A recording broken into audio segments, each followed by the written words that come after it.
Today on Screen It or Stream It, I've got a bad feeling about this. I know.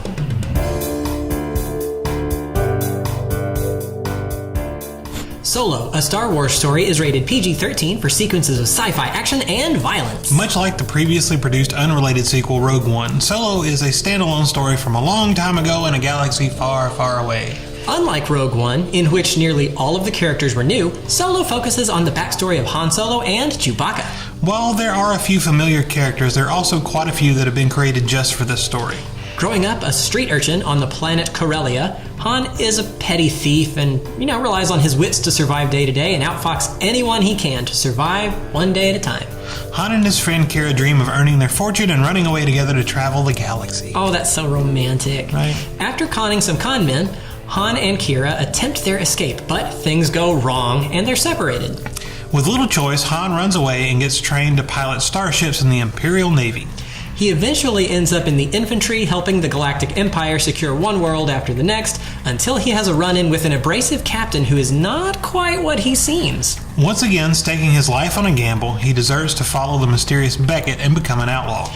Getting entangled with the criminal underworld, Han uses all of his skills with hopes of eventually getting back to Corellia to rescue Kira so they can fly away and live happily ever after.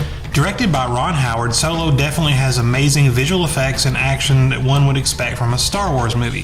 So what are we going to rate this one? Well, we got together and decided it's pretty good.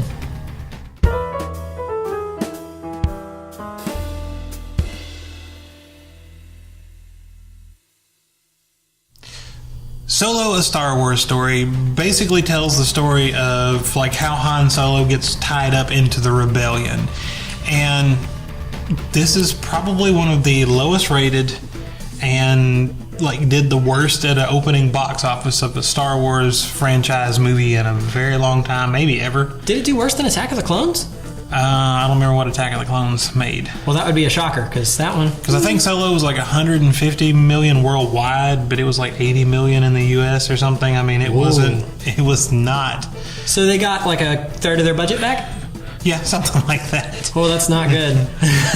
And I think you enjoyed it a lot more than I did. I have a lot of problems with this movie, and no one else seemed to when we came out of the theater. For me, it was a lot of little problems, which each one wasn't that big a deal. But as you start thinking back about it and totaling them all up, you're like, really? It was this little thing, and that was a little annoying, and this was a little annoying, and that. So, in the end, yeah, kind of a lackluster feel is what you end up with. Well, it was kind of weird because it's not a prequel, but it's a midquel. It's like a backstory, right? It's Yeah. Hey, you love this character. Let's go back in time and show you where he came from. And that can go one of two ways. And so it's basically, hey, character development, right? I mean, it's a character development movie. That's what it's doing. It's showing you the character. Should be. How he got there. It should be. It's not. Because it's a rock'em sock'em blow stuff up action movie, run fight, and there's just there's a little, but I did like all the heisting. Heisting was fun. Heisting is fun, racing and blowing stuff up and ships flying, that's great, but there's just no.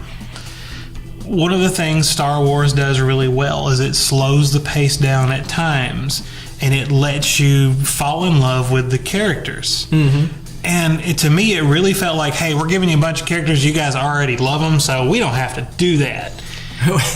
Which is funny, because if you're, explaining how this person came to be this person at this place and time, that's kind of important, right? But we didn't seem to get that, and to me, that makes it feel like it's not a Star Wars movie. And even so, I felt like by the end of it, he was not still... Han Solo. He had not grown to be the Han Solo you remember. Not quite. I mean, some of it was there. Some of it. I blame that on the movie, though. That's script. I blame it on the script. So Lando was great. Loved him. Donald Glover did a great job as Lando, but just Lando, you got some backstory you learn about. He's that's Lando, and you're right. And at no time did I go, oh, that's Han Solo. It was like some kid playing Han, pretending to be Han Solo, and he stole his identity and traveled across the galaxy and just happened to run in a bunch of people that Han Solo knew, which was weird because I didn't really feel that way about anybody. Chewbacca was great. You got some bits and pieces of like backstory on him. Yeah. And I think, and it just hit me, but maybe one of the main problems with Han Solo is the fact that the movie revolves around him and Kira, who is Emilia Clarke plays Kira, and she's basically his love interest. Did he need a love interest?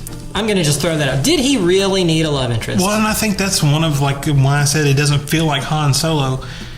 Never heard of Kira before. Like, she just made up and thrown in there. And it's kind of weird because it is a whole lot of... Now, there were some other characters, but it's a whole lot of those characters we're familiar with. But you expect him to be a ruffian, like a... girl in every port sort of guy. No, and that's what I say. It's not Han Solo. He's this lovesick, doughy-eyed, he was too idealistic. Because since the first time we saw him in episode 4, he was not an idealist at all in any way, shape, or form. That's not who he is. That's who Luke was, and that's why they made such a great team on screen, because they've got that counterbalance. So you've got the one where you must do what's right, and the other one's like, I'm doing what's right for me. In fact, so Woody Harrelson plays Beckett, who's the captain. So Han Solo runs into him. Beckett has this like team of outlaws, bandits, smugglers, and they're doing jobs and stealing things, and he kind of gets hooked up with them. And I love the team. Which you don't get very much of. But Beckett is great. Woody Harrelson's character is great. There's the little guy with 4 arms that's really good that we get absolutely nothing. He's like there and gone. Thandie Newton plays like Beckett's love interest and also like co-captain, like second in command. And she was great. And Han and Chewie get kind of hooked up with him. And to me, Woody Harrelson was more Han Solo than Han Solo was. Yeah, I could see that. He had the attitude, he had the swagger, and the... Of course, and spoiler alert, they set it up for a sequel. Without telling you what they did, it was obvious they are intending a sequel on this line of... and that detracted for me. I was like, Dad, why did you do that? So I was upset about that. But that may be where they're intending to go, is make this a bigger thing to show how he becomes... Yeah, I mean, he can change over time. And so it could still work. It could.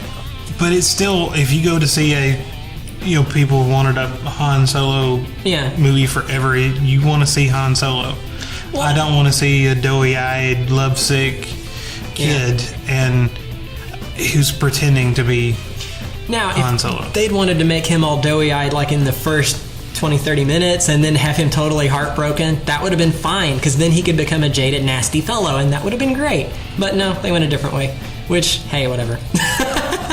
And I mean, part of it may be the fault that the original Han Solo is just so iconic that you can't replicate that, or it'd be super hard for someone to come in and replicate that. I could see that. And this one, I have been saying for a long time, since I first heard of a whisper, hey, they're doing a Han Solo backstory movie, I said, that will be terrible.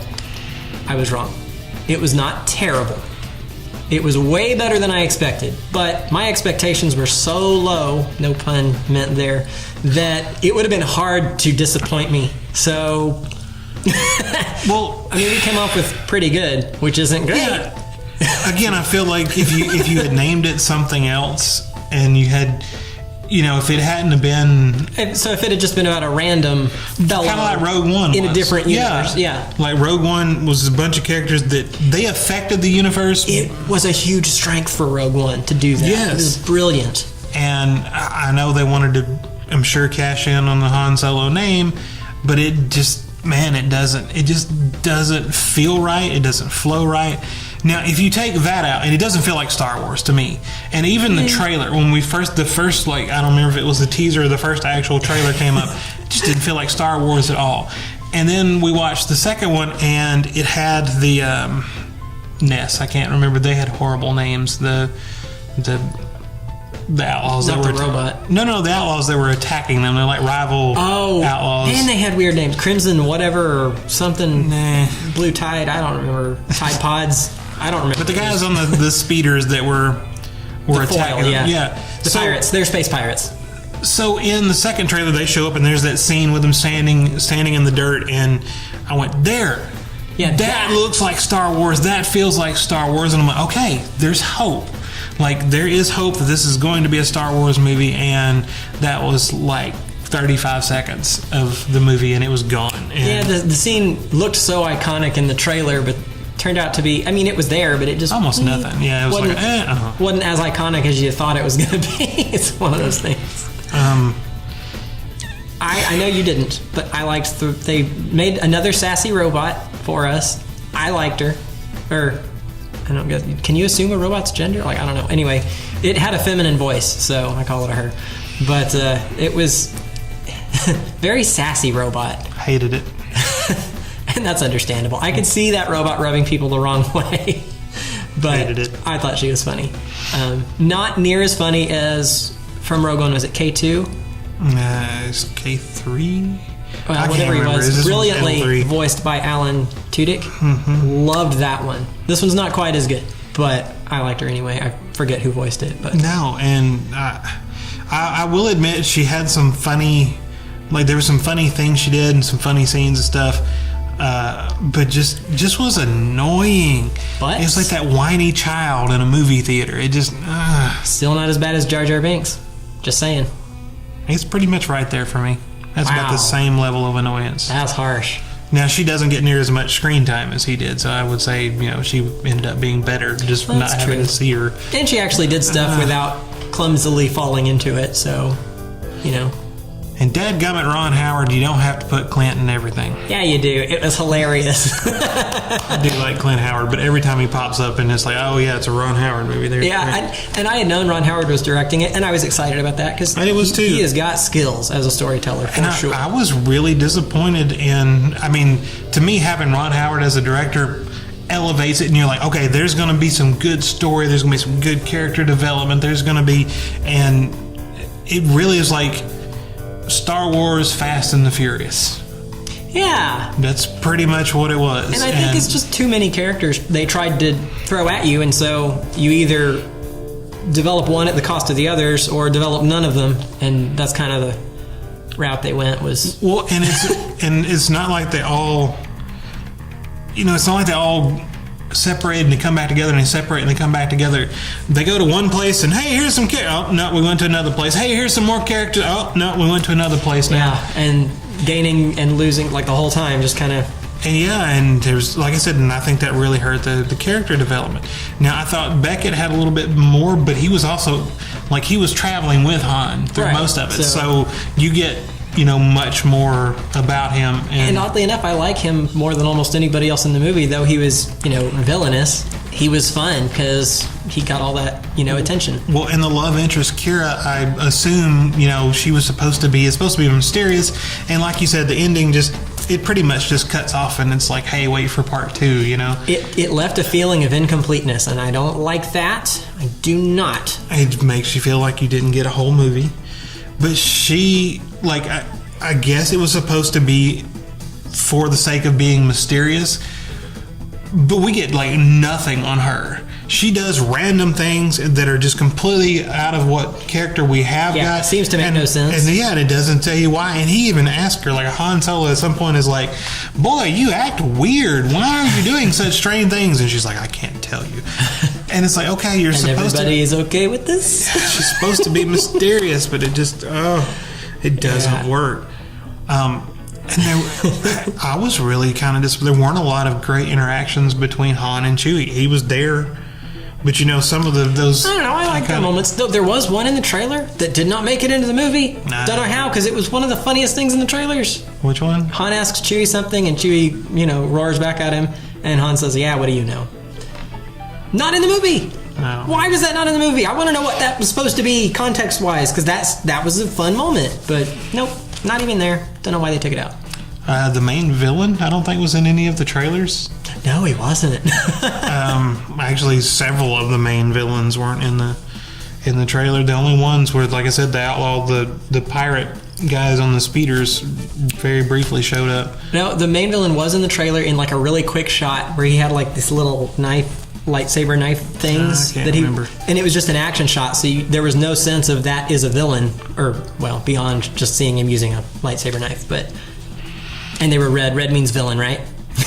I don't know. In Star Wars, yes, but well, and there's no Jedis. There's no, which is fine. I mean, there's no lightsabers. Again, it's fine. It worked in Rogue One. Yeah, it did. But I mean, there's just so many things that are not like it. Just a little nod, something to drag it into the Star Wars universe. And there was mention of things like there was mentions of going to Tatooine, like, oh, when we get this job done, let's go to Tatooine, you know.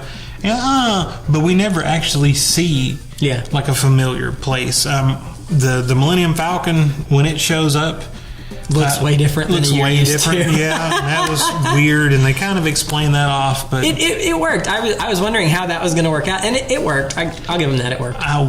And you may feel different because you get about the robot and everything else, but the Kessel Run. So the Kessel Run is in the movie. He makes the Kessel Run, and that was terrible. That was horribly disappointing. I'd go with okay. It was okay. Could have been better. Probably should have been better. Could have been way better for something that iconic that was hyped up that much. Yeah.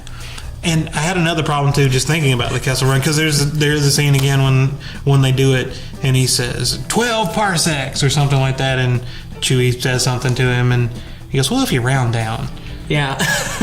And so there's a lot of, you know, Han Solo has those. Hadn't they always said less than 12 parsecs? I can't remember. Anyway, doesn't matter. But Han Solo always has those, you know, those really intelligent quips. I love you. I know. Yeah. You know, I mean, it's one of those things. They did do a nod to that, and I loved it. But I didn't feel that from, and I cannot pronounce it. No, it was pretty flat. Like, I could not pronounce the dude's name that plays Han Solo. If you paid me to do it, I couldn't do it. But the kid, like, he just, okay. He was handsome, but he lacked like charisma or charm or something, or it was the wrong kind of charisma or charm. I think what he needed that he didn't have was a certain amount of apathy that he just didn't have. He wasn't, and again, that's, you know, probably part of the story, but he wasn't grizzled. You know, he hadn't done all that yet. Which, so for being an infantry guy for how many years they'd said? 3 years or something, 2-3 years? They don't show him, like, I mean, it's a fleeting like shot of infantry, but he's not changed at all by that. He is the same smart mouth, you know, wisecracking guy, and just the fact that he was in the infantry, he just like joined, like that was his escape route, and he's like, okay, I'll be part of the Empire. Yeah. And then he does it for, you know, 3 years. And it's like, Which, I mean, that explains how he learned how to fly and all that stuff, but I don't know. Just, there were loose threads that just, like I said, a lot of little things just kind of bothered me. I did not like the Kira character at all. Like, I didn't like the fact that she was supposed to be mysterious. We got no backstory, we got nothing on her. And I honestly, y'all disagree with me. I thought y'all would be all over this, but Emilia Clarke's, like, her portrayal, everything she is in, she's so stiff and British, and she's proper. For some reason, I'm okay with it in Game of Thrones. Maybe because she's supposed to be some foreign something or another that we don't know what it is. But man, well, I was thinking of like Valerian or whatever. But she's so proper, and the words when she says things, she takes so much time to enunciate every single syllable, which is okay if you're speaking to a dignitary or, you know, a king, or if you are a proper person. But considering she was also supposed to be a street urchin. Oh, look, Han, there's a giant fireball coming directly for us. Like, it just seems so slow and so stiff to me. I'll let you have that one. Considering she's supposed to be a street urchin, that actually doesn't make sense. Which we got almost none of that too. Like him being on the streets and stuff, that's a fleeting and gone. In fact, pretty much everything in this is fleeting and gone. Now I think and that's what I said. It was like wham, bam, wham, bam, bam, wham, bam. And it was like, how much action can we throw at you? Let's blow this up. Let's jump on that. Let's fly through this. Let's do that. And to me, sequel setup. Yeah. And it just really, really suffered.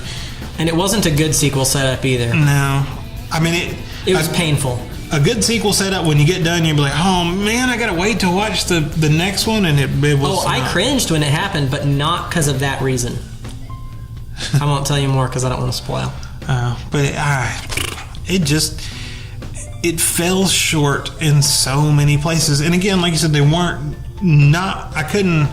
Other than just the feel was wrong, there wasn't one gigantic, oh, this is just terribly written, or this just, but it was just so many little things that just kind of took you out of the movie, and it didn't feel like it belonged at all in Star Wars. And I wish, I don't know, I wish we could have seen some things to kind of tie it into to Star Wars, but I didn't.